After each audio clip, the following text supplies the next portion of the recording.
أطيب ليالي لبنان اليوم راح نقدمها بطريقة سهلة وبسيطة ومذاق أطيب من الرائع.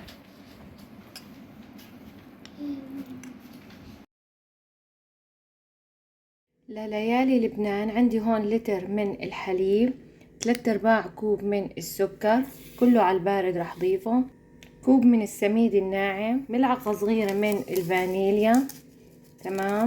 وعندي 3 ملاعق طعام من بودرة الشانتيه اختياري، بس بتعطي طعم كتير طيب لليالي لبنان. هلا بحركهم ليدوب السكر تماما، وبعد ما احركهم بشغل عليهم وبضلني عم حرك فيهم لحتى يتقل المزيج.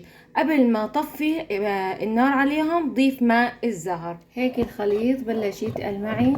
هلا بضيف ماء الزهر تقريبا ملعقة طعام وبضلني عم حرك لحتى يغلوا تمام. بعد ما يغلوا بدقيقتين طفي عليهم وفورا بصبهم بجاط البايركس. هيك صبيتهم. هلا بتركهم ليبردوا تماما بدرجة حرارة المطبخ. بعد ما برد هلا عندي علبة قشطة رح زين الوش فيها بهذا الشكل. في حال ما عندك قشطة فيك تزين الوش بكريمة شانتيه تخفقيها. هلا عندي فستق حلبي رح زين الوش فيها.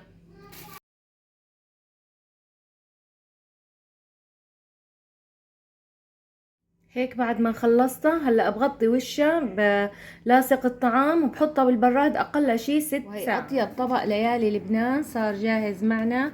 شوفوا ما شاء الله بعد ما طلع من البراد. وهيك صار وقت بدنا ندوق.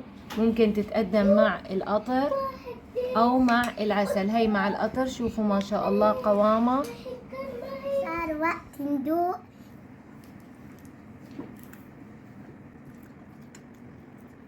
ديليسيس. لا تنسوا اللايك والاشتراك ورنوا الجرس.